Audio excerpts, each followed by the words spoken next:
শেষ হলো ত্রয়োদশ জাতীয় সংসদ নির্বাচন, চলছে ভোট গণনা। সবশেষ রাত 1:45 পর্যন্ত কমপক্ষে 161 আসনের বেসরকারি ফলাফল পাওয়া গেছে। তাতে দেখা যাচ্ছে বিএনপি জোট 122টি আসনে বিজয় নিশ্চিত করেছে। অন্যদিকে জামাত জোট 38টি আসনে জিতেছে। তবে রাত যত গভীর হচ্ছে, ফলাফল নিয়ে রাজনৈতিক দলগুলোর মধ্যে উত্তেজনা বাড়ছে। 11:50 দিকে করা সংবাদ সম্মেলনে জামাতের আমির অভিযোগ করেছেন, কিছু কিছু আসনের ভোট গণনা ও ফলাফল নিয়ে ইঁদুর বেড়াল খেলা চলছে। সরাসরি কারচুপির অভিযোগ না করলেও দাবি করেছেন অনেক কিছু হয়েছে। বিগ শট প্রার্থীর মধ্যে জামাতের সেক্রেটারি জেনারেল গোলাম পরোয়ার হেরে গেছেন। তারেক রহমান বগুড়া ও ঢাকার 2টি আসনে, মির্জা ফখরুল, সালাউদ্দিন আহমেদ সহ বিএনপির বিগ শটদের বেশিরভাগই জয় পেয়েছেন কিংবা জয়ের পথে আছেন।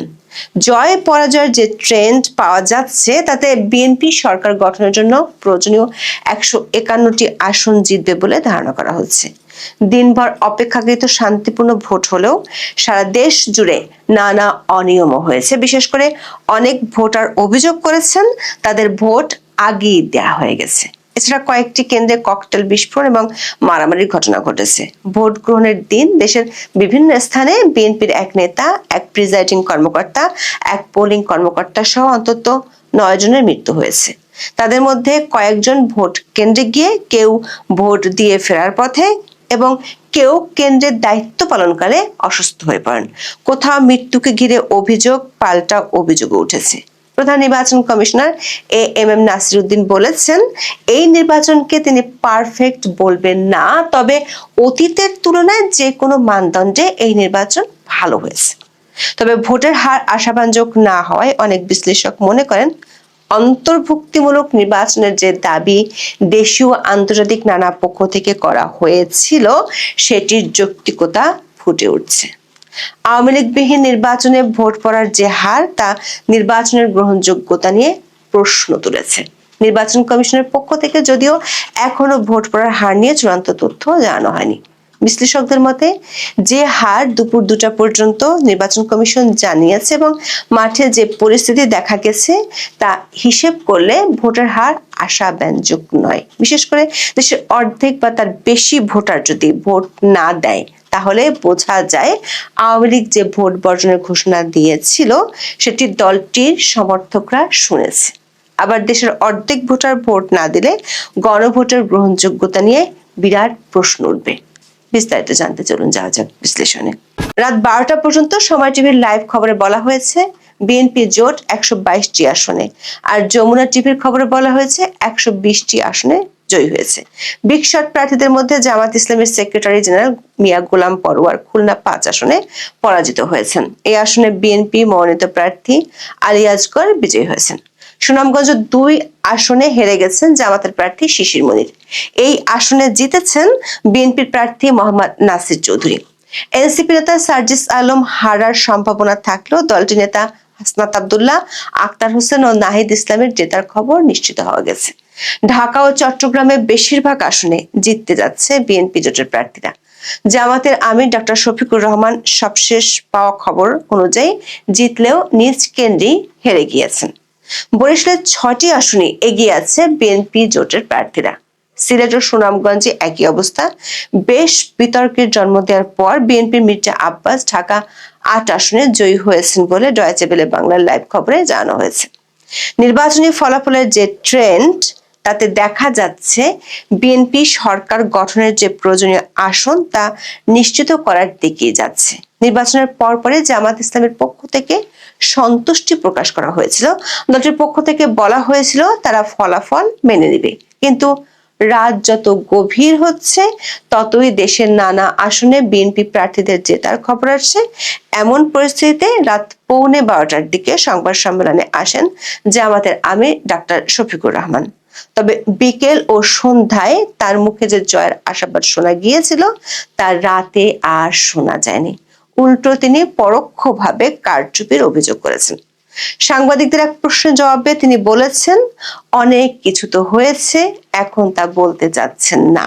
11 দলীয় জোটের নেতাদের বৈঠক শেষে জানানো হবে। তিনি বিভিন্ন আসনে হুট করে গণনা বন্ধ হয়ে গেছে অভিযোগ করে তা নিয়ে প্রশ্ন তোলেন। বিএনপির পক্ষ থেকেও একই ধরনের অভিযোগ করা হয়েছিল। বিএনপি নির্বাচন পরিচালনা কমিটির মুখপাত্র মাহাদি আমিন সংবাদ সম্মেলনে জামায়াতে ইসলামের বিরুদ্ধে নির্বাচনে কারচুপি, জালিয়াতি ও কেন্দ্র দখল সহ নানা ধরনের অভিযোগ তুলেছেন। তবে সারাদিন ভোটের মাঠে অনেক অনিয়ম হলেও জামাতের পক্ষ থেকে তেমন অভিযোগ শোনা যায়নি। সারাদিন জুড়ে বাংলাদেশের গণমাধ্যমে নির্বাচন নিয়ে নানা বিশ্লেষণ হয়েছে। এসব বিশ্লেষণ দেখলে মনে হতে পারে প্রধান উপদেষ্টা ডক্টর মোহাম্মদ ইউনূসের ঘোষিত সেই ঐতিহাসিক নির্বাচন হয়েছে। বলা হয় শান্তিপূর্ণভাবে শেষ হলো বহুল প্রত্যাশিত ত্রয়োদশ জাতীয় সংসদ নির্বাচন ও গণভোট। ভোট গ্রহণ শেষে প্রধান উপদেষ্টা লাফাতে লাফাতে বলেছেন, আজ বাংলাদেশের জন্মদিন। প্রশ্ন হলো, প্রধান উপদেষ্টা ভোটের দিন রিসিট বাটন চেপে দিয়ে 26শে মার্চের পরিবর্তে আবার 12ই ফেব্রুয়ারি বাংলাদেশের জন্মদিন ঘোষণা করলেন কি? নির্বাচনকে ঘিরে বড় ধরনের যে হামলা বা সহিংসতার আশঙ্কা করা হয়েছিল সেটি অবশ্য ঘটেনি, যেটি আইন শৃঙ্খলা বাহিনী তাদের বিরাট সার্থকতা হিসেবে হাজির করেছে। মজার বিষয় হলো, নির্বাচন চলাকালে বড় রাজনৈতিক দলগুলো একে অপরের বিরুদ্ধে পাল্টা অভিযোগ করেছে, তবে ভোট বর্জনের ঘোষণা দেয়নি। এমনকি রাতের ঘটনাগুলোকে তারেক রহমান বলেছেন এগুলো অনাকাঙ্ক্ষিত ঘটনা। দর্শক, দেশের প্রধান গণমাধ্যম বলছে দু একটি বিচ্ছিন্ন ঘটনা ছাড়া সারা দেশে শান্তিপূর্ণ পরিবেশে ভোট অনুষ্ঠিত হয়েছে। যদিও আগের দিন রাতে অর্থাৎ 11ই ফেব্রুয়ারি রাতের খবর হলো চলেছে টাকার ছড়াছড়ি। সামাজিক মাধ্যমের অনেক টাকা বিলি করার ভিডিও ভাইরাল হয়েছে। ভোটের দিন আপনারা যারা সামাজিক যোগাযোগ মাধ্যমে চোখ রেখেছিলেন তারা দেখেছিলেন বেশ কিছু আসনে ভোটার তার ভোট দিয়ে আঙ্গুলের অমোচনীয় কালি দেখিয়ে বলেছে 17 বছর পর নিজের ভোট নিজে দিতে পেরে খুশি, আপনিও ভোট দিন। এখানেই প্রশ্ন হলো, ওই ভোটার তার যে দলের সমর্থক সে দলের প্রতীক ব্যালটে আছে বলেই এতটা আনন্দিত, কিন্তু যাদেরকে ভোট দিতে বলেছেন তাদের পছন্দের প্রতীক কি ব্যালটে ছিল? অনেকে প্রশ্ন রেখেছেন নির্বাচনটি সুষ্ঠু ও শান্তিপূর্ণ হলেও অন্তর্ভুক্তিমূলক ছিল কিনা। বিশেষ করে বাংলাদেশে আসা বিদেশি অনেক সাংবাদিক নির্বাচন কমিশনকে এই প্রশ্ন করতে দেখা গেছে। এই প্রশ্ন আরো বেশি করে উঠছে ভোট পড়ার হার দেখে। দর্শক, সকাল 7:30টা থেকে যখন ভোট গ্রহণ শুরু হয় তখন থেকে 11টা পর্যন্ত 3.5 ঘন্টায় ভোট পড়েছে 14.96%। আর নির্বাচন কমিশনের অফিসিয়াল ঘোষণা মতে মাত্র 1 ঘন্টা পরে 12টা পর্যন্ত ভোট পড়েছে 32.88%। প্রথম 3.5 ঘন্টার ভোট প্রদানের হার 4.27% হলেও পরের ঘন্টায় ভোট পড়ে 17.92%, যা অস্বাভাবিক। অথচ বাংলাদেশে ভোট গ্রহণের ইতিহাসে 11টা পর্যন্তই ভোট গ্রহণের হার থাকে সর্বোচ্চ। 12টার পর থেকে ভোট কেন্দ্র সমূহে ভোটার থাকে নামে মাত্র। সামাজিক মাধ্যমে এ নিয়ে চলছে ট্রল। বলা হচ্ছে পৃথিবীর আর কোথাও কি এমন নিখুঁত ভোট দেখা যায় যেখানে ভোটার নেই কিন্তু ভোট আছে, মানুষ নেই কিন্তু ব্যালট আছে। এই জাদুকরী নির্বাচনই তো ডক্টর ইউনূসের আমলে সম্ভব। নির্বাচন কমিশন থেকে দুটায় বলা হয়েছে 48% মতো ভোট পড়েছে, তবে সেটিও পূর্ণাঙ্গ মানে সবগুলো ভোট কেন্দ্রের হিসাব নয়। দেশের এমন অনেক আসন আছে যেখানে 10 থেকে 20% ভোট পড়ার খবর পাওয়া গেছে। বিশ্লেষকরা মনে করেন আওয়ামী লীগ সহ অনেকগুলো দলকে বাদ দিয়ে নির্বাচন করার কারণে এমনটা হতে পারে। বিশেষ করে এতে আওয়ামী লীগ যে ভোট বর্জনের ডাক দিয়েছে তার সফল হয়েছে বলেও কেউ কেউ মনে করেন। যদি তাই হয় তাহলে বিশ্বব্যাপী এই ভোটের গ্রহণযোগ্যতা নিয়ে প্রশ্ন থেকেই যাবে। আবার এত কম ভোটের পার্সেন্টেজ নিয়ে গণভোটের গ্রহণযোগ্যতা নিয়েও প্রশ্ন থেকে যাবে। ঠিক কত শতাংশ ভোট পড়েছে নির্বাচন কমিশন থেকে সেই হিসেব পাওয়ার পর এ বিষয়ে পরিষ্কার ধারণা পাওয়া যাবে। দর্শক, নির্বাচনের ফলাফলে যখন আমরা জেনেই গেছি কারা জিতেছে, কারা হেরেছে, কারা সরকার গঠন করতে যাচ্ছে এবং আমরা মোটামুটি এখন আলোচনার দিকে বিএনপিকে যেতে দেখব যে বিএনপি মন্ত্রিসভায় কাদেরকে জায়গা দেবে না দেবে, এই আলোচনাগুলোই আগামী কালকে থেকে আজকে রাত থেকেই শুরু হয়ে গেছে এবং বিএনপি চাইবে যত দ্রুত সম্ভব শপথ নিয়ে, যত দ্রুত সম্ভব নির্বাচন কমিশন গেজেট প্রকাশ করবে এবং তারা শপথ নিয়ে সরকার গঠন করবে। কারণ মাত্র কয়েকদিন পরে, মাত্র 4-5 দিন পরে রোজা শুরু হবে। রোজা শুরু হওয়া একটা সরকারের জন্য একটা বড় চ্যালেঞ্জের জায়গা, কারণ রমজানের দ্রব্যমূল্য খুবই একটা বড় সেন্সিটিভ ব্যাপার। সেই দ্রব্যমূল্যের ব্যাপারে একটা সরকার এসেই পরের দিনই কোনো কিছু কন্ট্রোল করতে পারবে না। সুতরাং যদি সরকার অন্তত 2-3 দিন সময় পায়, তাহলেও অন্তত কিছুটা ধাতস্থ হয়ে উঠবে এবং যাকে বাণিজ্য মন্ত্রী দেয়া হবে তিনি একটা টেবিল ওয়ার্ক করার টাইম পাবেন যে কিভাবে তিনি কাজকামগুলো করবেন। এই আলোচনাগুলো যখন চলছে তখন একটা খুবই ইন্টারেস্টিং আলোচনা আপনাদের সঙ্গে করতে চাই, যে এই যে নির্বাচন হলো, যেখানে বিএনপির অভাবনীয় জয় আমরা দেখছি এবং জামাতের পরাজয় দেখছি, এনসিপির চরমতম পরাজয় দেখছি, সেই নির্বাচনে ভোট পেয়ে রেকর্ড গড়লেন কে এবং সব থেকে বড় ব্যবধানে বিজয়ী হলেন কে?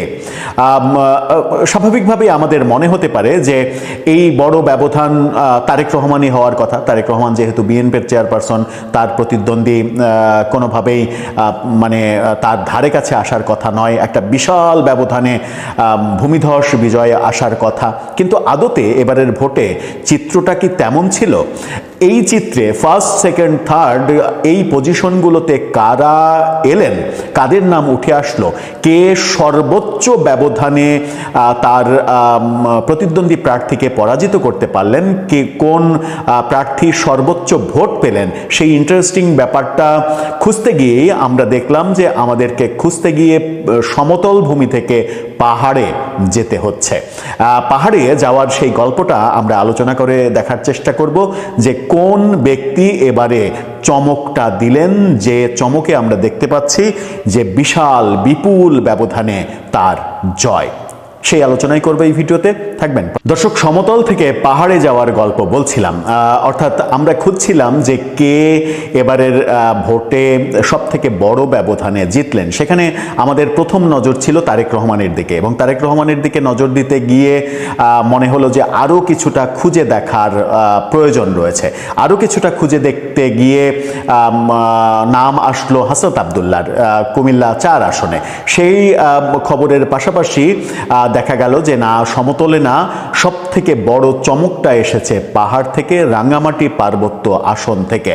রাঙ্গামাটি পার্বত্য আসনের দীপেন দেওয়ান তিনি রেকর্ড গড়েছেন এবারের নির্বাচনে, যিনি বিএনপির প্রার্থী, এবং বিএনপির প্রার্থীর এই বিজয় এবারের নির্বাচনে সব থেকে বড় ব্যবধানে বিজয়। এরপরে ব্যবধানের দিকে যদি আমরা তাকাই, তাহলে হাসনাত আবদুল্লাহ, তারেক রহমান কিংবা বিএনপি নেতা বীর মুক্তিযোদ্ধা ফজলুর রহমানের নামগুলো আসবে। চলুন একটু সময় টেলিভিশন কি বলছে সেটা দেখে নিই, তাহলে বুঝতে পারবো। সময় টেলিভিশন বলছে 2 লাখের চেয়েও বেশি ভোটের ব্যবধানে জিতলেন দীপেন দেওয়ান। সেখানে বলা হচ্ছে পার্বত্য রাঙ্গামাটি আসনে বেসরকারিভাবে প্রাপ্ত ফলাফলে প্রায় 2,29,000 ভোটে বিজয়ী হয়েছেন বিএনপির ধানের শীষের প্রার্থী দীপেন দেওয়ান। চিন্তা করা যায় যে তিনি পাহাড়ে কতটা জনপ্রিয় একজন ব্যক্তি। মোট 213টি কেন্দ্রে তিনি পেয়েছেন 2,59,980 ভোট।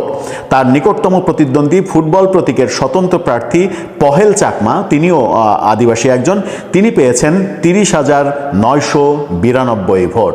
কোথায় 2,59,000 আর কোথায় 30,000, 2,29,000 ভোটের ব্যবধানে তিনি জিতেছেন। সহকারী রিটার্নিং কর্মকর্তা ও অতিরিক্ত জেলা ম্যাজিস্ট্রেট রিশাদ শারমিন জানিয়েছেন, রাঙ্গামাটিতে সুষ্ঠু, সুন্দর এবং শান্তিপূর্ণ পরিবেশে নির্বাচন হয়েছে। এই আসনে 2,28,988 ভোটের ব্যবধানে পরাজিত হয়েছেন স্বতন্ত্র প্রার্থী পহেল চাকমা। এই নির্বাচনী আসনে মোট 5,09,267 ভোটারের মধ্যে 54% ভোট পড়েছে, অর্থাৎ পাহাড়েও 54% ভোট পড়তে দেখেছে। এখানেও এই ক্ষেত্রেও বলা যায় যে এখানেও আওয়ামী লীগের ভোটারদের একটা ব্যাপক উপস্থিতি ছিল। যখন 2,29,000-এর ব্যবধানে এই দীপেন দেওয়ানকে আমরা জিততে দেখছি, তখন দ্বিতীয় কিংবা তৃতীয় অবস্থানে খুঁজতে গিয়ে আমরা কাদের নাম পাই? আমরা দেখছি যে তারেক রহমানের বগুড়ার আসনে যদি আমরা তাকাই তাহলে আমরা দেখছি যে তারেক রহমান বগুড়া 6 আসনে সেখানে ভোট পেয়েছেন 1,61,651 ভোট। এই ফটোকার্ডটা আপনারা দেখে নিন। তার প্রতিদ্বন্দ্বী যিনি আবিদুর রহমান জামাতের, তিনি পেয়েছেন 73,180 ভোট। তার মানে ধরা যায় যে প্রায় 90-89 হাজার ভোটের ব্যবধানে তারেক রহমান জিতেছেন। কিন্তু তারেক রহমানকেও টেক্কা দিয়েছেন এনসিপি নেতা হাসনাত আব্দুল্লাহ। হাসনাত আব্দুল্লাহ গণ অধিকার পরিষদের ট্রাক মার্কার জসিমউদ্দিনকে বিশাল ব্যবধানে পরাজিত করেছেন। হাসনাত আব্দুল্লাহ কুমিল্লা 4, এই ফটোকার্ডটা দেখে নিন। সেখানে কুমিল্লা 4 আসনে দেবিদ্বার আসন থেকে হাসনাত আব্দুল্লাহ পেয়েছেন 1,60,558 ভোট, আর তার প্রতিদ্বন্দ্বী জসিমউদ্দিন তিনি পেয়েছেন মাত্র 49,664 ভোট। এই 49,000 60,000 তার মানে 1,10,11,000 ভোটের ব্যবধানে হাসনাত আব্দুল্লাহ জিতেছেন। হাসনাত আব্দুল্লাহ যখন এই ভোটের ব্যবধানে জিতেছেন তখন বলা যায় যে দ্বিতীয় অবস্থানে হাসনাত আব্দুল্লাহ ব্যবধানের দিক থেকে, দ্বিতীয় সর্বোচ্চ ব্যবধানে হাসনাত আব্দুল্লাহ জিতেছেন, তৃতীয় সর্বোচ্চ ব্যবধানে তারেক রহমান জিতেছেন এবং চতুর্থ সর্বোচ্চ ব্যবধানে জিতেছেন বিএনপি নেতা বীর মুক্তিযোদ্ধা ফজলুর রহমান, যিনি কিশোরগঞ্জ 4 আসনে প্রায় 77,000 ভোটের ব্যবধানে তার প্রতিদ্বন্দ্বী জামাতের প্রার্থীকে হারিয়েছেন। এই যে দীপেন দেওয়ান যে রেকর্ডটা করলেন, এই রেকর্ডটা আমি ভেবেছিলাম যে এই রেকর্ডটা বগুড়াতে হবে, তারেক রহমান করবেন, কিন্তু সেখানে এই ব্যাপারটা হয়নি। ঘটনাটা ঘটল পাহাড়ে এবং দীপেন দেওয়ান বিএনপির এই নেতা সর্বোচ্চ ব্যবধানে যখন জিতলেন তখন তারেক রহমানের দৃষ্টি তার দিকে থাকতেও পারে। পার্বত্য চট্টগ্রাম বিষয়ক মন্ত্রণালয় দেওয়ার ক্ষেত্রে দীপেন দেওয়ানের নাম তার মাথায় উঠে আসতেও পারে। দর্শক, আপনার ভাবনা জানিয়ে লিখতে পারেন আমাদের কমেন্ট বক্সে।